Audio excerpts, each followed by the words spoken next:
গাড়িবহরের truck চাপায় হাসনাত সার্জিসকে হত্যা চেষ্টার অভিযোগ। প্রতিবাদে রাতে বৈষম্য বিরোধীদের বিক্ষোভ।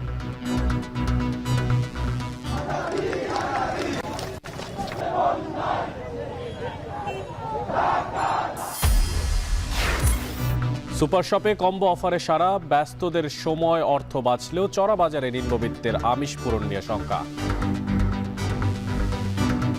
গুলশান, বনানী, ধানমন্ডি এই আউটলেটগুলোতে না গিয়ে যেখানে আসলেই নিম্ন মধ্যবিত্তরা বা মধ্যবিত্ত বা দরিদ্র শ্রেণী থাকে, যারা আসলেই এটা চায়।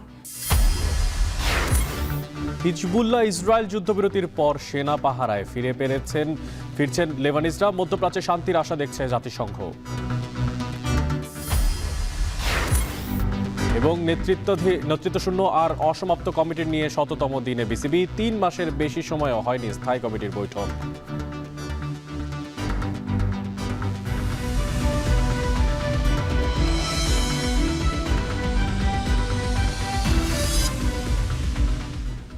স্বাগত। এখন বাণিজ্যে পুরো আয়োজনে আপনাদের সঙ্গে আছে আমি মশিউর অনিক। দর্শক, চট্টগ্রাম থেকে ঢাকা ফেরার পথে দুর্ঘটনার কবলে পড়ে বৈষম্য বিরোধী দুই নেতা হাসনাত আবদুল্লাহ ও সার্জিস আলমের গাড়িবহর, তাদের একটি গাড়িতে ধাক্কা দেয় ট্রাক। তবে সংগঠনের মুখ্য সম্পাদক হান্নান মাসুলদের দাবি, পরিকল্পিত হত্যার উদ্দেশ্যে গাড়িবহরে এই ধাক্কা দেওয়া হয়েছে। এই ঘটনার প্রতিবাদে ঢাকা বিশ্ববিদ্যালয়ের টিএসসিতে রাতে বিক্ষোভ মিছিল করেছে বৈষম্য বিরোধী আন্দোলন ও জাতীয় নাগরিক কমিটি। আরও জানাচ্ছেন শাহাদাত অব্র। সম্মিলিত সনাতন জাগরণ জোটের মুখপাত্র চিন্ময় কৃষ্ণ দাসের জামিনকে ঘিরে সংঘর্ষে চট্টগ্রামে নিহত আইনজীবী সাইফুল ইসলাম আলিফের দ্বিতীয় জানাজায় অংশ নেয় বৈষম্য বিরোধী ছাত্র আন্দোলনের আহ্বায়ক হাসনাত আবদুল্লাহ এবং জুলাই স্মৃতি ফাউন্ডেশনের সাধারণ সম্পাদক সার্জিস আলম। বুধবার রাতে চট্টগ্রাম থেকে ঢাকা ফেরার পথে দুর্ঘটনার কবলে পড়ে তাদের গাড়িবহর। বৈষম্য বিরোধী ছাত্র আন্দোলনের মুখ্য সংগঠক হান্নান মাসুদের দাবি, পরিকল্পিত হত্যার উদ্দেশ্যেই গাড়িবহরে এমন ঘটনা ঘটানো হয়েছে। আমার দেশের মাটি থেকে তারা যদি ভেবে থাকে ২৪-এর যোদ্ধাদেরকে মুছে দিলে বাংলাদেশের স্বাধীনতার সার্বভৌমত্বে তারা আবার আঘাত হানতে পারবে। তারা ভাবছে সার্জিসকে, হাসনাতকে সরিয়ে দিলেই এদেশের স্বাধীনতার সার্বভৌমত্ব আর টিকে থাকবে না। তারা জানে না এদেশে হান্নান মাসুদকে, আখতার হোসেনকে সরিয়ে দিলেই আরো হাজারো হান্নান মাসুদ, আখতার হোসেনরা তৈরি হয়ে আছে। এর প্রতিবাদে ঢাকা বিশ্ববিদ্যালয় এলাকায় বিক্ষোভ মিছিল করে বৈষম্য বিরোধী ছাত্র আন্দোলন ও জাতীয় নাগরিক কমিটি। টিএসসির রাজু ভাস্কর্য থেকে বিক্ষোভ মিছিল শুরু হয়ে ঢাকা বিশ্ববিদ্যালয় ঘুরে আবার রাজু ভাস্কর্যে এসে শেষ হয়। তারা এই গাড়িতেই করেই চট্টগ্রাম গিয়েছিল, কোনো সমস্যা হয়নি। হঠাৎ করে যখন চট্টগ্রাম ফেরার পথে এই ঘটনাটা আমাদের কাছে নিছক দুর্ঘটনা মনে হয় না, আমাদের কাছে মনে হয় যে তাদেরকে প্রাণ নাশের উদ্দেশ্যে এই কাজটা করা হয়েছিল। সকল আন্দোলনের এই সূতিকাগার থেকে আমরা ছাত্র এবং নাগরিকরা তীব্র নিন্দা এবং প্রতিবাদ জানাচ্ছি। মনে করি গণ অভ্যুত্থানের শক্তিদের জীবন আশঙ্কায় তারা নানা রকমের ষড়যন্ত্রের শিকার। এ সময় জাতীয় নাগরিক কমিটির আহ্বায়ক নাসির উদ্দিন পাটোয়ারি বলেন, এটি কোনো দুর্ঘটনা নয়, ফ্যাসিস্টদের ষড়যন্ত্র। যে সকল খুন, গুম, নির্যাতন চালানো হয়েছে, আমরা সে সকল খুন, গুমের জড়িত আওয়ামী ফ্যাসিবাদের যারা এখনো ঘুরে ফিরে বেড়াচ্ছে, আমরা তাদেরকে চিহ্নিত করে জড়িতদের ন্যায় বিচারের আওতায় আহ্বান জানাচ্ছি। এছাড়াও জাতীয় নাগরিক কমিটির সদস্য সচিব 4 দফা দাবি তুলে ধরেন। 4 দফা দাবিতে বাংলাদেশের সকল মানুষকে জেগে ওঠার আহ্বান জানাচ্ছি। বন্ধুগণ, বাংলাদেশের হিন্দুদেরকে ওই হিন্দুত্ববাদী প্রভাব থেকে মুক্ত করতে হবে। বাংলাদেশে অস্থিতিশীলতা সৃষ্টি করা সন্ত্রাসীদের গ্রেফতার ও বিচারের আওতায় নিয়ে আসতে হবে। এ সময় বাংলাদেশি সনাতন ধর্মাবলম্বীদের ভারতের প্রভাব থেকে বের হয়ে আসা সহ সকল সন্ত্রাসীদের গ্রেফতারের দাবি করা হয়। শাহাদাত অফ্র, এখন, ঢাকা। আইনজীবী সাইফুল ইসলাম আলিফ হত্যার প্রতিবাদে দ্বিতীয় দিনের মতো চট্টগ্রাম আদালতে কর্মবিরতি পালন করছে জেলা আইনজীবী সমিতি। এদিকে সেদিনের ভয়াবহতায় এখনও থমথমে হয়ে রয়েছে আদালত পাড়া। এ বিষয়ে আরও জানাতে সেখান থেকে যুক্ত হচ্ছেন সহকর্মী ফয়সাল করিম। ফায়সাল, কর্মবিরতির পাশাপাশি আইনজীবীদের আজকের দিনে আর কোনো কর্মসূচি আছে কিনা, পাশাপাশি জানাবেন যে আদালত পাড়ার এই মুহূর্তের আসলে সার্বিক পরিস্থিতি সেখান থেকে কি দেখতে পাচ্ছেন? দেখেছি যে আজকে যে কর্মবিরতি সেটির পাশাপাশি বিভিন্ন ধরনের কর্মসূচি ঘোষণা করেছে আইনজীবীরা, এবং তাদের যে প্রীতি সমাবেশ থাকে, অবকাশকালীন যে প্রীতি সমাবেশ, সেটি তারা সাময়িকভাবে স্থগিত করেছে, এবং সব কর্মসূচি আসলে তাদের এই প্রতিবাদকে ঘিরে।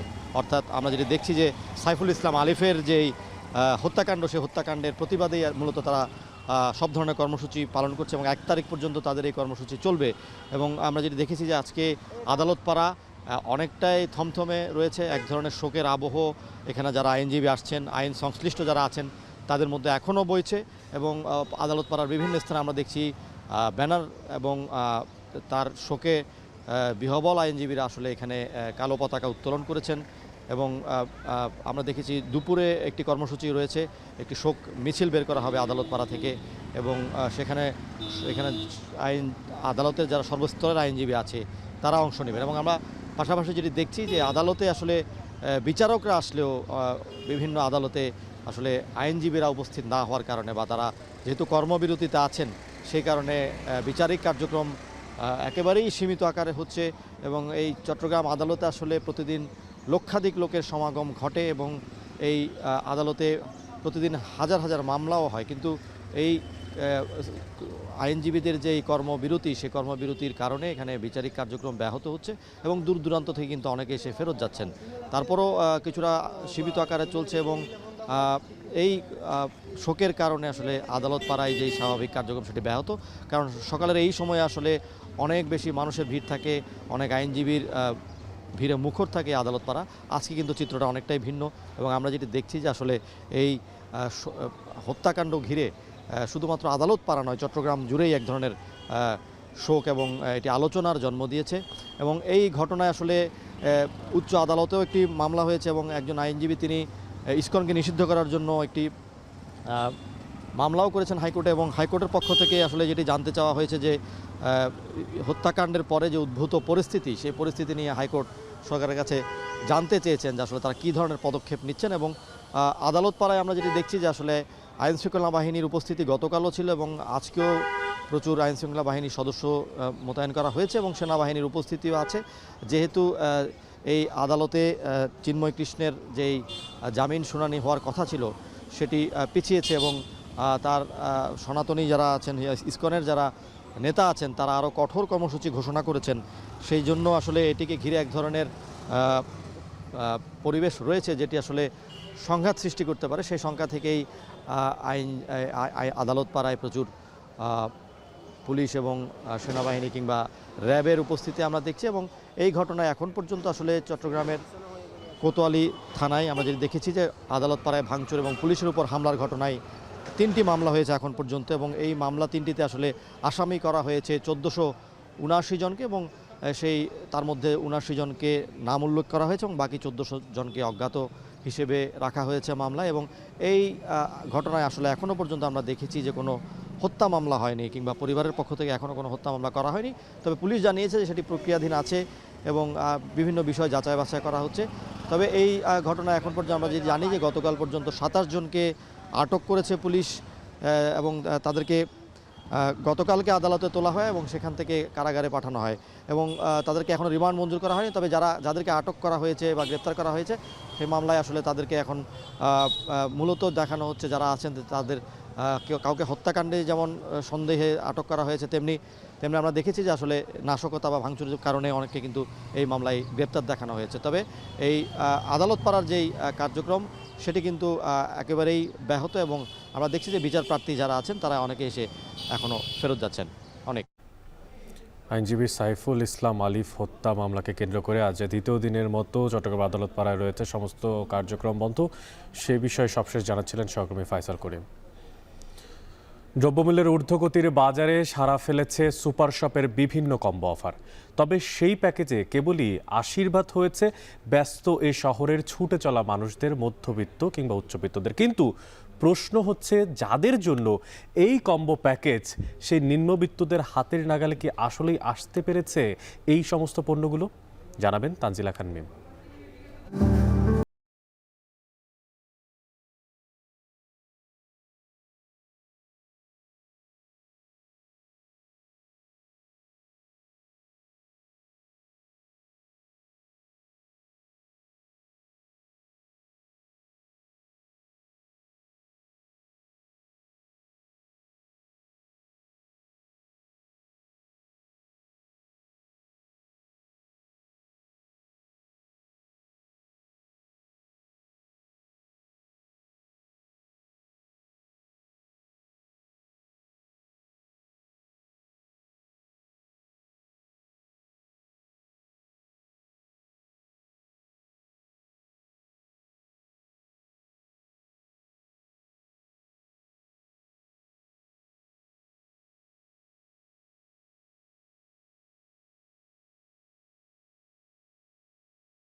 জনের বাজেট এক এক রকম, সো যারা একটু কম রেঞ্জের ভিতরে সব ধরনের কোয়ালিটি মাছ চাচ্ছে তো ওদের জন্য বেটার। এসির ভিতরে বাতাস খাই আমরা বাজার করছি, এটা একটা সুবিধা। দেখতে পাচ্ছি সামনে সব আছে, ঘুরে কিছু নাই। ওখানে আসলে কি হয় এটা তো অনেক সময় বোঝা যায় না, এই একটা সমস্যা। আমাদের জন্য অনেক সুবিধা হয়েছে যে একসঙ্গে 1 কেজি কিনা খুবই টাফ, মাসও একবার খাওয়া জোটে না। তো সে জায়গায় এখন এই সাশ্রয় মূল্যে যে কোনো ওক্তে খেতে পারতেছি। এটা আজকে আবার ইলিশের বিষয়টা আরও আনন্দদায়ক। তবে নিম্নবিত্তের চাহিদা পূরণ করার চাইতেও এই প্যাকেজিং সহজ করে দিয়েছে এই শহরে একা বাস করা ব্যাচেলরের জীবন। পাশাপাশি গৃহকর্ত্রী আবার কখনো বা কর্মব্যস্ত ছোট্ট পরিবারগুলোতেও এনে দিয়েছে স্বস্তি। যারা ব্যাচেলার আছে বা স্টুডেন্ট, অত তো বেশি প্রয়োজন হয় না, 1 কেজি মাছ নিয়ে করবেই বা কি তারা। তো সেই হিসেবে এই প্যাকেজটা বেশ আকর্ষণীয় মনে হয়েছে আমার। আমাকে মাছটা কাটতে হবে না। সেকেন্ড অফ অল আমার বাসায় ইলিশ মাছের মাথাটা একদমই খাওয়া হয় না, সো এই দিক থেকে আমি মনে করতেছি এটা আমার জন্য খুবই উইন উইন একটা সিচুয়েশন। 2টা হ্যাসেল প্লাস মানিটারি একটা সেভিংস তো হচ্ছেই।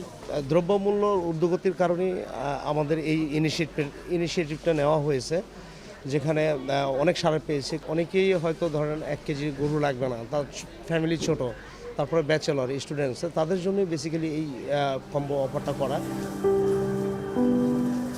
বিশেষজ্ঞরা বলছেন সুপার শপের এই বিপণন পদ্ধতিতে কোনো শুভঙ্করের ফাঁকি দেখিয়ে যেন চাপা না দেওয়া হয় নিম্নবিত্ত বা মধ্যবিত্তের আমিষ খাওয়ার স্বপ্ন।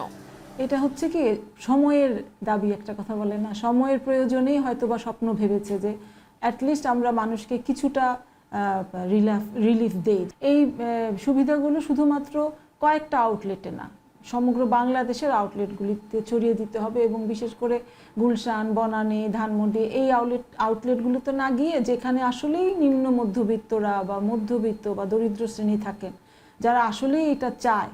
যেমন ধরেন গুলশান বা বনানীতে ওনারা ইচ্ছা করলে একটা বড় মাছ কিনতেই পারেন, 2 কেজি গরুর গোশত কিনতেই পারেন, তাদের জন্য এটা একটা ফ্যান্সি।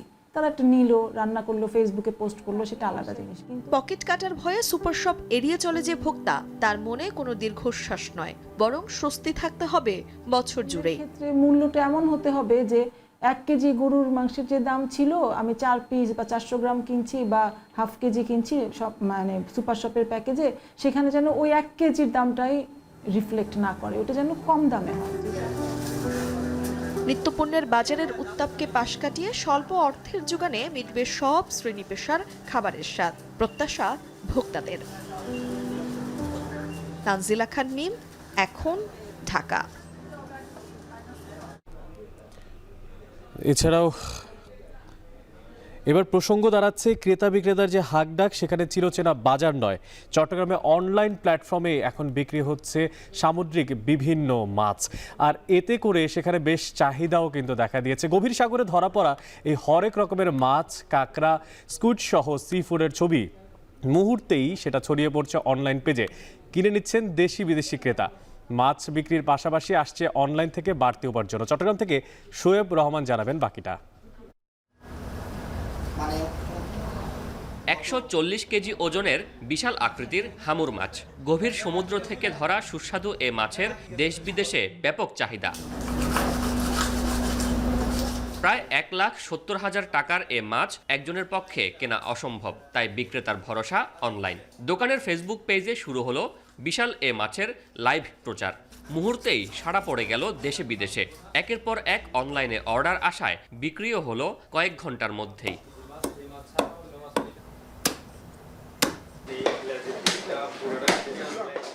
বাজারের চিরচেনা চিত্রের বিপরীতে এ যেন এক ভার্চুয়াল মাছের জগৎ। বিচিত্র সামুদ্রিক মাছ, কাঁকড়া, স্কুইড থেকে শুরু করে হরেক রকম মাছের সমাহার অনলাইন মাছ বাজারে।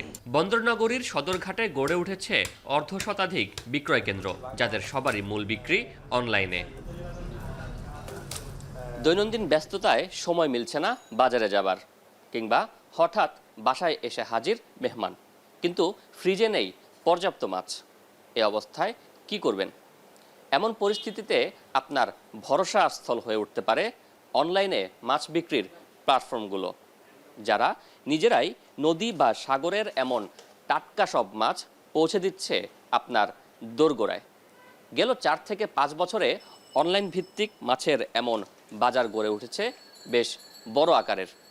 চট্টগ্রামেও দিনকে দিন জনপ্রিয় হয়ে উঠছে এমন অনলাইনে মাছের ব্যবসা। এইসব দোকানে প্রথমে মাছের ছবি বা ভিডিও ধারণ করা হয় যেন ক্রেতা মাছ সম্পর্কে একটি পরিপূর্ণ ধারণা পান। পরে সামাজিক যোগাযোগ মাধ্যমে সেসব পোস্ট করা হয় যথাযথ বর্ণনা দিয়ে। বাস এরপর ক্রেতার সাড়া মিললেই হোম ডেলিভারি দেয়া হয়। আমাদের গ্রাহক যারা, ওদের টার্গেট করে আমরা ওই কোয়ালিটি আইটেম বা যেটা আমার চোখে সুন্দর মনে হয় বা এটা সবচাইতে ফ্রেশ মনে হয়, আমরা ওই মাছটাই কালেকশন করি। এখান থেকে আবার এটাকে প্রসেস করে আমরা হোম ডেলিভারি সিস্টেম আছে আমাদের। তবে কেবল বাসাবাড়িতেই নয়, অনলাইন দোকানগুলো বিভিন্ন অনুষ্ঠান আয়োজনেরও অন্যতম সহায়ক। বিভিন্ন অনুষ্ঠান উপলক্ষেও পর্যাপ্ত ফরমায়েশ পান ব্যবসায়ীরা। তবে এই বিপুল ক্রয়াদেশের জন্য প্রয়োজন অনলাইন পেজের বিশ্বস্ততা, যা এখানকার ব্যবসায়ীরা দীর্ঘদিন ব্যবসা পরিচালনার মাধ্যমে অর্জন করেছেন। বিভিন্ন দেশে দেখা গেছে এই ব্যবসাগুলা প্রপারলি করছে কিনা বিভিন্ন তত্ত্বাবধায়ক টিম আছে, ওগুলো যাচাই করে, যেমন হালাল টিম আছে, এটা হালাল এনশিওর করছে কিনা। ঠিক একইভাবে এই ব্যবসাগুলা যারা রিয়েল অনলাইন ব্যবসায়ী, ওদেরকে ফাইন্ড আউট করে ওদের সার্টিফিকেট করে। দেশে দিন দিন বাড়ছে সি ফুডের চাহিদা। বৈশ্বিক ওয়েবসাইট স্ট্যাটিস্টার তথ্য মতে 2024 সালে মাছ ও সি ফুড থেকে $19 বিলিয়ন রাজস্ব আহরণ করবে বাংলাদেশ। এছাড়াও 2029 সাল পর্যন্ত এই খাতটি 8% হারে বাড়বে বলেও জানাচ্ছে স্ট্যাটিস্টা। চট্টগ্রাম, কুয়াকাটা, কক্সবাজার, খুলনায় সি ফুড হাতের নাগালে পেলেও অন্যান্য স্থানে ততটা দেখা মেলে না। এমন অবস্থায় ক্রমবর্ধমান চাহিদার বিপরীতে অনলাইন বাজারের কোনো বিকল্প নেই। ঢাকা ছাড়া অন্যান্য সাইটে কোরাল আইটেমগুলো একটু বেশি চলে, তো আমাদের ফোন করে ওরা, ফোনের মাধ্যমে আমরা এগুলা এই প্যাকেজিং করে আমাদের অ্যাকাউন্টে টাকা দেয়, প্যাকেজিং করে আমরা এগুলো ওদের পৌঁছাই দিব। মাছ বিক্রির লভ্যাংশের পাশাপাশি অনলাইন ভিডিও লাইভে মাছ প্রদর্শন করেও বাড়তি আয় করছেন এখানকার বিক্রেতারা। শোয়েব রহমান, এখন চট্টগ্রাম। ইসরায়েল হিজবুল্লাহ যুদ্ধবিরতিকে মধ্যপ্রাচ্য সংকট নিরসনে প্রথম আশার আলো হিসেবে দেখছেন জাতিসংঘ মহাসচিব। হিজবুল্লাহ বলছে এটি তাদের বড় কোনো এক বিজয়। গোটা লেবাননেই বন্ধ আছে রকেট ও ক্ষেপণাস্ত্র হামলা। যুদ্ধবিরতির দ্বিতীয় দিনে ঘরে ফিরছেন বাস্তুচ্যুত লেবানিজরা। গাজাতেও যুদ্ধবিরতির আহ্বান জানিয়েছে ইসরায়েলে বিক্ষোভ করছেন বহু মানুষ। এদিকে গাজায় যুদ্ধ পরিচালনায় ইসরায়েলকে $68 কোটি অস্ত্র সহায়তা প্যাকেজ অনুমোদন করেছে বাইডেন প্রশাসন। বিস্তারিত জানাচ্ছেন তানভীর জনি। ইসরায়েলি বাহিনীর সঙ্গে হিজবুল্লাহর 14 মাসের যুদ্ধে লেবাননে ৩,৮০০ বেসামরিক মানুষ প্রাণ হারিয়েছে, আহত প্রায় ১৬,০০০। হিজবুল্লাহ বলছে তাদের শীর্ষ নেতাসহ প্রায় ৪,০০০ কর্মী নিহত হয়েছেন, যা ২০০৬ সালে মাসব্যাপী চলা যুদ্ধে প্রাণহানির ১০ গুণ। ইসরায়েলি আগ্রাসনে ঘরবাড়ি ছেড়েছে লেবাননের লাখ লাখ বাসিন্দা। বিশ্বব্যাংক বলছে দেশটিতে $850 কোটি ক্ষয়ক্ষতি, যা পুষিয়ে নিতে সময় লাগবে বহুদিন। যুদ্ধবিরতির খবরে দলে দলে লেবাননে ফিরতে শুরু করেছেন হাজারো মানুষ। রাজধানী বৈরুত থেকে দক্ষিণ লেবাননের প্রধান সড়কে দেখা গেছে তীব্র যানজট। রাস্তার পাশে দাঁড়িয়ে পানির বোতল বিতরণ এবং হিজবুল্লাহর পতাকা নেড়ে উদযাপন করছেন লেবানিজরা। বিশাল ধ্বংসস্তূপের মধ্যেই বাসিন্দারা খুঁজে নিচ্ছেন তাদের আশ্রয়।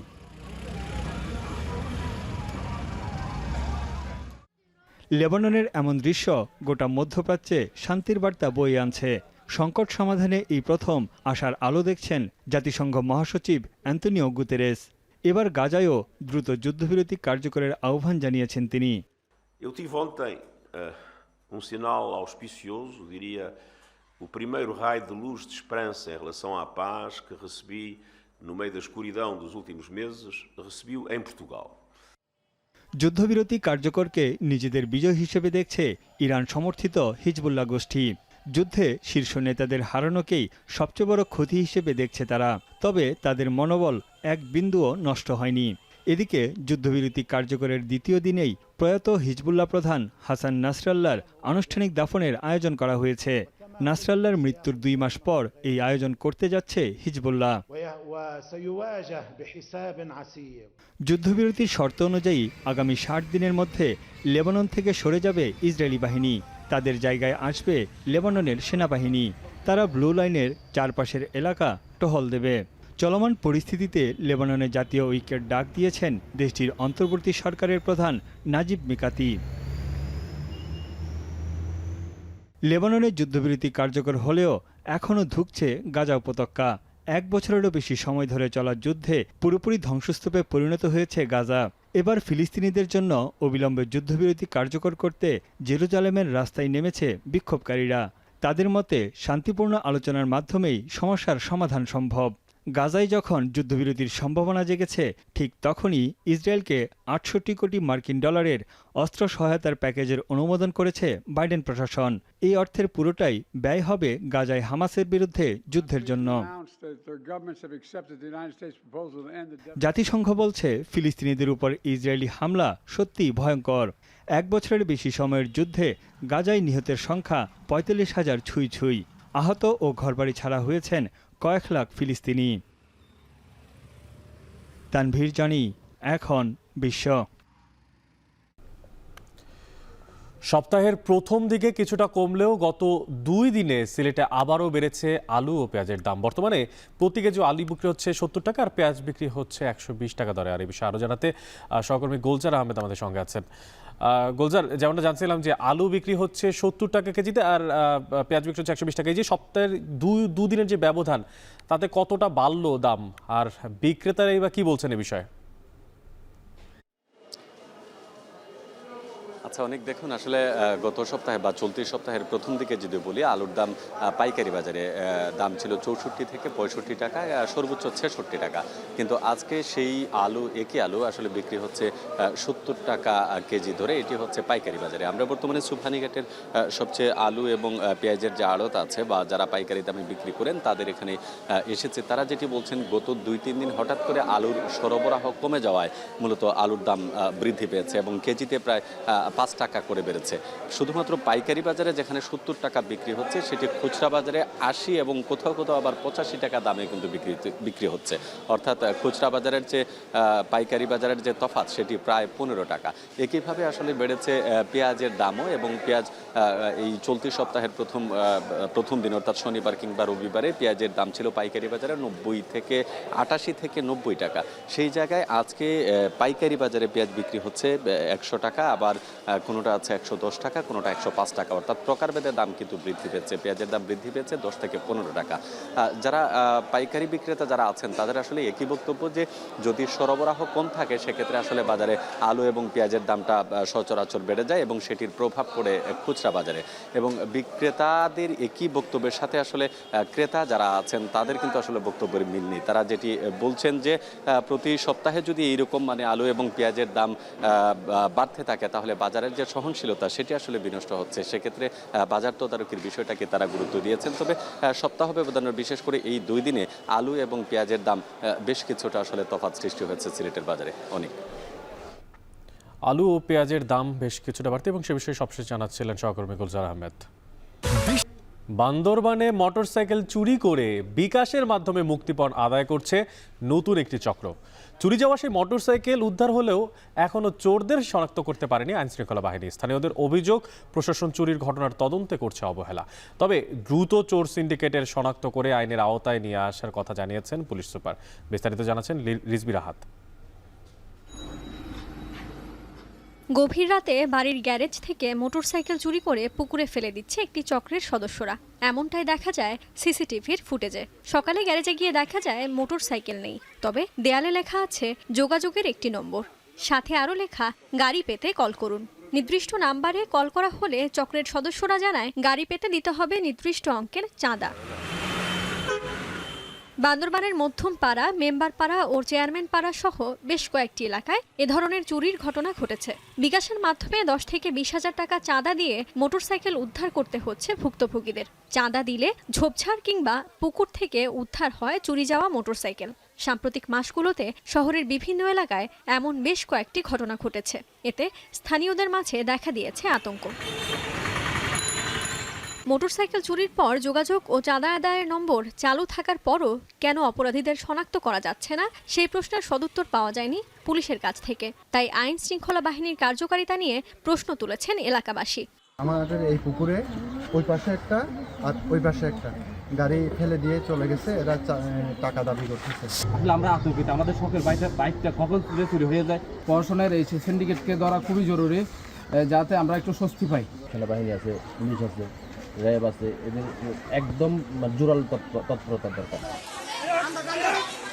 এদিকে মোটরসাইকেল চুরির ঘটনায় অপরাধী শনাক্ত করতে ট্র্যাকিং কার্যক্রম ও তদন্ত জোরদার হয়েছে বলে জানিয়েছেন জেলা পুলিশ সুপার। বিষয়ে পুলিশের নজরদারি আমরা বৃদ্ধি করেছি, পাশাপাশি যে চক্র এই কাজটা করছে সেই চক্রকে ধরার জন্য আমাদের প্রযুক্তিগত যে কার্যক্রম সেটাও অব্যাহত আছে। এখন পর্যন্ত 10টি মোটরসাইকেল চুরির ঘটনায় চাঁদা দিয়ে 5টি উদ্ধার করা হয়েছে। বিআরটি এর তথ্য মতে জেলায় 1000-এর বেশি মোটরসাইকেল ব্যবহারকারী রয়েছেন। এখন বান্দরবান দেখছেন এখন বাণিজ্য। দর্শক, নেত্রকোনার পূর্বধলায় বন্যায় ক্ষতিগ্রস্ত কাঠের ব্রিজের সংস্কার না হওয়ায় দুর্ভোগে রয়েছেন গ্রামের অন্তত 10,000 বাসিন্দা।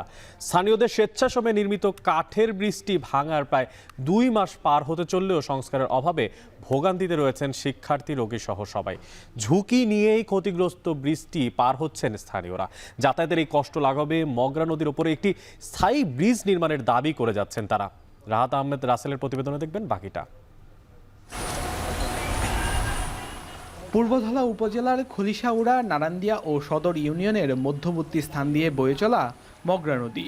শুকনার সময় পানি না থাকলেও বর্ষায় বৃষ্টি ও বন্যার পানিতে ভরে ওঠে নদীটি। পার হওয়ার কোনো মাধ্যম না থাকায় কলাগাছের ভেলা কিংবা ছোট নৌকা দিয়ে পার হতে হয়। প্রায়ই ঘটে দুর্ঘটনায় প্রাণহানির মতো ঘটনা। স্থানীয়রা একটি স্থায়ী ব্রিজের দাবি জানিয়ে আসলেও তা পূরণ না হওয়ায় গত বছর খলিশাউড়া ইউনিয়নের কয়েকটি গ্রামের বাসিন্দারা স্বেচ্ছাশ্রমের মাধ্যমে নির্মাণ করেন একটি কাঠের ব্রিজ। তবে অক্টোবরের আকস্মিক বন্যায় তাও ক্ষতিগ্রস্ত হয়। ফলে বর্তমানে নড়বড়ে অবস্থা পুরো ব্রিজটির।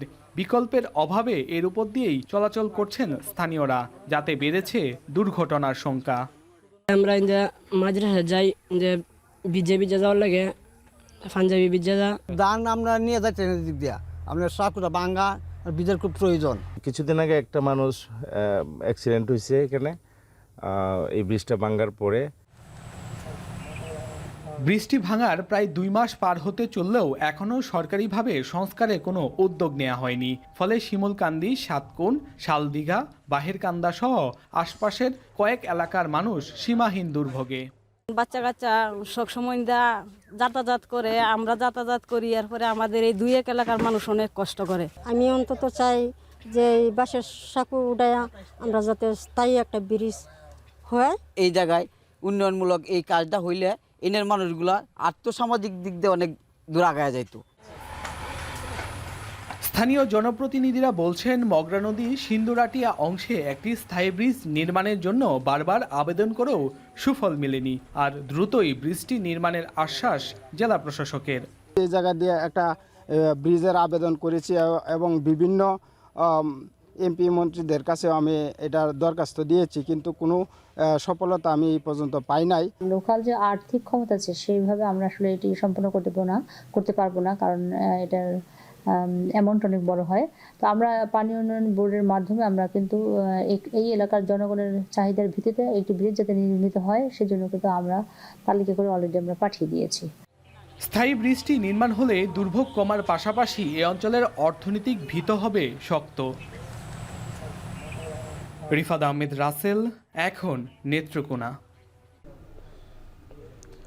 বোমা হামলার হুমকিতে আছেন নবনির্বাচিত মার্কিন প্রেসিডেন্ট ডোনাল্ড ট্রাম্পের বাছাই করা মন্ত্রী ও প্রশাসনিক কর্মকর্তারা। ভুয়া ফোন কল ও বাড়িতে পুলিশ পাঠিয়ে হয়রানির হুমকিও দেওয়া হয়েছে তাদের। ট্রাম্পের মন্ত্রিসভার জন্য মনোনীতদের বেশ কয়েকজন স্থানীয় সময় মঙ্গলবার ও বুধবার বোমা হামলা সহ প্রাণনাশের হুমকিও পেয়েছেন। বেশ কয়েকটি হুমকির বিষয়ে অবগত আছে FBI নিজেও। সেগুলো অত্যন্ত গুরুত্বের সঙ্গেই তদন্তও করা হচ্ছে। জাতিসংঘ যুক্তরাষ্ট্রের রাষ্ট্রদূত হিসেবে মনোনীত করা এলিস স্টেফানিক বোমা হামলার হুমকি পেয়েছেন। তবে কে বা কারা এসব হুমকি দিচ্ছে সে বিষয়ে বিস্তারিত কিছুই জানানো হয়নি। এ বিষয়ে এখন পর্যন্ত কোনো মন্তব্য করেনি ট্রাম্প। আগামী জানুয়ারিতে হোয়াইট হাউসের ক্ষমতা গ্রহণের আগে নিজের মন্ত্রিসভা সাজিয়ে নিচ্ছেন রিপাবলিকান এই প্রেসিডেন্ট।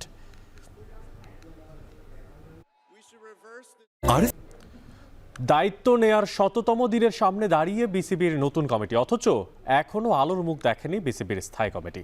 গঠনতন্ত্র অনুযায়ী ২১টি কমিটির মধ্যে নেতৃত্ব শূন্য গুরুত্বপূর্ণ ১১টি কমিটি, শূন্য ১৫ জন পরিচালকের পদ। তাহলে কিভাবে চলছে দেশের ক্রিকেট বোর্ড? কারাই বা নিচ্ছেন এমন সিদ্ধান্ত? বিস্তারিত জানাচ্ছেন রেদওয়ান শাওন। ২১ আগস্ট দেশের ক্রিকেটের স্মরণীয় মুহূর্ত। এক যুগের বেশি সময় ধরে ক্রিকেট বোর্ডে চলা স্বৈরশাসনের অবসান ঘটিয়ে সভাপতির চেয়ারে বসেন সাবেক অধিনায়ক ও সাবেক প্রধান নির্বাচক ফারুক আহমেদ। এরপর কেটে গেছে দীর্ঘ সময়। দেশের সাবেক অধিনায়ক নতুন দায়িত্বে হাঁকাতে চলেছেন সেঞ্চুরি। দায়িত্বের শুরুতেই চ্যালেঞ্জ ছিল, অস্থিরতা কাটিয়ে দ্রুতই ক্রিকেটে ফেরাতে হবে প্রশান্তির হাওয়া। প্রত্যাশা ছিল পালা বদলের পর অন্য পরিচালকরা পালিয়ে গেলেও থেকে যাওয়া ৭ পরিচালককে নিয়ে পাড়ি দিতে হবে বন্ধুর পথটা। তবে দিন যত গড়িয়েছে ক্রিকেটে এসেছে একের পর এক ঝড়ের ঝাপটা। কখনো নারী বিশ্বকাপ নিয়ে অস্থিরতা, তো কখনো বিপিএল এর নতুন আসর মাঠে গড়ানো নিয়ে শঙ্কা। সাকিবের দেশে ফেরা নিয়ে নানামুখী চাপ তো ছিলই। এর সবই ফারুক আহমেদ সামলেছেন একা হাতে, জাতীয় ক্রীড়া পরিষদ মনোনীত আরেক পরিচালক নাজমুল আবেদিন ফাহিমকে সাথে নিয়ে। তবে সবকিছুতেই এ দুজনের সম্পৃক্ততা মোটা দাগে তৈরি করেছে প্রশ্ন। তবে কি এখনো আগের মতোই চলছে দেশের ক্রিকেট বোর্ড? আইসিসির যেই ফ্রেমওয়ার্ক আছে তার মধ্যে থেকে নিয়মতান্ত্রিকভাবে আমরা বিসিবিতে পরিবর্তনটা এনেছি এবং এটা বাস্তব যে জোড়াতালি দিয়ে চলছে। নতুন বাংলার ক্রীড়া উপদেষ্টার বলা বিশৃঙ্খলা খুঁজতেই চোখে পড়ে অসঙ্গতি। গঠনতন্ত্রে বলা ২১টি স্থায়ী কমিটির দায়িত্ব বন্টন না করেই চলছে বিসিবি। ক্রিকেট বোর্ডের এক সূত্র নিশ্চিত করেছে ২১টি কমিটির মধ্যে ৭ পরিচালককে দেয়া হয়েছে ৮টি কমিটির দায়িত্ব। পরিচালক না হলেও বিসিবির গুরুত্বপূর্ণ ৩টি কমিটির দায়িত্ব সামলাচ্ছেন দেশের সাবেক ৩ ক্রিকেটার। এ তো গেল 10টি কমিটির হিসাব। বাকি থাকা 11 কমিটির দায়িত্বে কে আছেন কিংবা কার হাত ধরে চলছে সেসব কমিটির কর্মকাণ্ড জানেন না ক্রিকেট বোর্ডের পরিচালকরাও। এ নিয়ে কথা বলতে চাইলে মুখ খুলতে রাজি হননি কোনো পরিচালক। এদিকে বিসিবির গঠনতন্ত্র বলছে প্রতিটি কমিটির মাসে অন্তত একবার করে হতে হবে বৈঠক। তবে কমিটিগুলো সক্রিয় না থাকায় গেল ৩ মাসের অধিক সময় ধরে হয়নি কোনো স্থায়ী কমিটির বৈঠক। পাশাপাশি বোর্ড মিটিং এর আগে নির্ধারিত এজেন্ডা পরিচালকদের জানানোর কথা থাকলেও ফারুক আহমেদের কমিটিতে মানা হয়নি এই নিয়মও। নিয়ম রক্ষার এক মেইল বার্তায় পরিচালকদের জানিয়ে দেয়া হয় বৈঠকের স্থান ও সময়। দেশের ক্রিকেট বোর্ডে চলা এমন অনিয়ম আর অস্থিরতা কিংবা বোর্ডের সিংহভাগ দায়িত্ব নতুন সভাপতির নিজ কাঁধে নেয়ার প্রবণতাকে কিভাবে দেখছেন বিসিবির পরিচালকরা?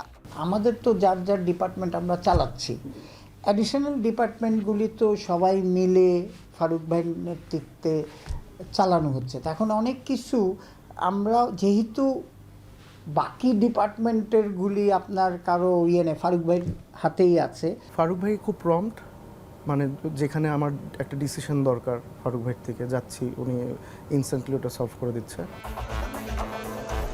যদিও বিশেষজ্ঞরা মনে করেন পুরনো বোর্ড পরিচালকদের ওপর আস্থাহীনতার কারণেই তৈরি হয়েছে এমন পরিস্থিতি। যে কোনো জায়গায় শুধুমাত্র আপনি দুজনকে দেখছেন। একটা টুর্নামেন্ট উদ্বোধন হবে, সেখানেও ফারুক আহমেদ এবং নাজমুল আবেদিন ফাহিম। আপনি একটা প্রেস কনফারেন্স হবে, সেখানেও তারা দুজন থাকছেন। মিডিয়াকে কোনো একটা জিনিস জানাতে হবে, সেখানে তারা দুজন থাকছেন। সো তাহলে কি ক্রিকেট বোর্ডের বাকি যে 10 জন ছিলেন তারা কি কাজ করছেন না? মোস্ট প্রবলি এখানে একটা জিনিস হতে পারে যে তারা যেহেতু আগের রিজিমের সঙ্গে ছিলেন, এই কারণে খুব সম্ভবত তারা এখন টেলিভিশনের সামনে চেহারা দেখাতেও খুব একটা স্বাচ্ছন্দ্য বোধ করছেন না বলেই তারা হয়তো পিছনের দিকে রয়েছেন। 10-এর লাঠি 1-এর বোঝা, প্রচলিত এই প্রবাদটা জানার পরও যেন নিজের কাঁধেই সব দায়িত্ব তুলে নিয়েছেন বিসিবি প্রধান। পরিচালক পদে শূন্যতা, পুরনোদের ওপর আস্থাহীনতা সংকটে ফেলছে দেশের ক্রিকেটকে। এ থেকে উত্তরণের উপায় দ্রুতই খুঁজে বের করতে না পারলে সংকটে পড়বে দেশের ক্রিকেট। রেদওয়ান শাওন, এখন, ঢাকা। দর্শক, এখন বাণিজ্য শেষ করার আগে শিরোনামগুলো জানিয়ে দেব আরও একবার। গাড়িবহরে ট্রাক চাপায় হাসনাত সার্জিসকে হত্যা চেষ্টার অভিযোগ, প্রতিবাদে রাতে টিএসসিতে বৈষম্য বিরোধীদের বিক্ষোভ।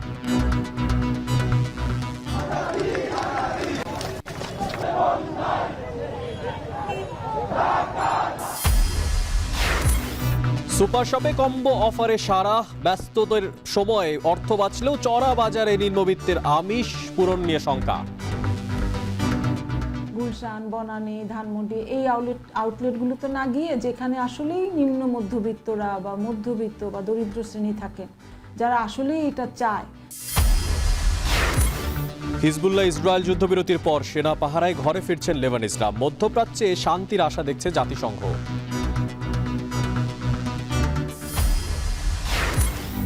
এবং নেতৃত্বশূন্য আর অসমাপ্ত কমিটি নিয়ে ১০০তম দিনে বিসিবি ৩ মাসের বেশি সময়ও হয়নি স্থায়ী কমিটির বৈঠক।